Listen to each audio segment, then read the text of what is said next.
a real easy lo-fi way to test your cables just for signal, to make sure that they're working correctly. You don't really need any extra equipment. I just have a small practice amp here and I turn it on low. And there's two basic problems with cable. Either there's no signal or a dirty signal or intermittent signal. I have an old patch cable here that's a good example of an intermittent signal. It's really easy. Just plug it in and put your finger right on the tip and then just give it a little movement around. You hear it scratch, crackle, pop. It cuts in and out. That means that the conductor and the ground are pretty much touching each other. This problem, it could be in the connector or in the cable itself. So this cable is pretty much no good.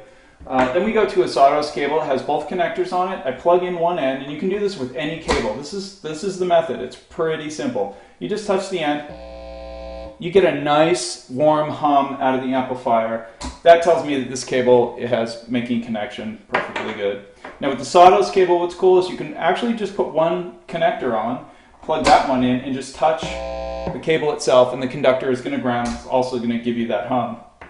Now let's talk about problems with setting up your pedal board and wanting to either work backwards, meaning you have a problem, you don't know where it is, or you just want to kind of move forward and make sure that everything's working the first time you set it up. It's very easy. So I just take this short cable here and I start with this one and I just touch the end. Okay, I'm good with that one.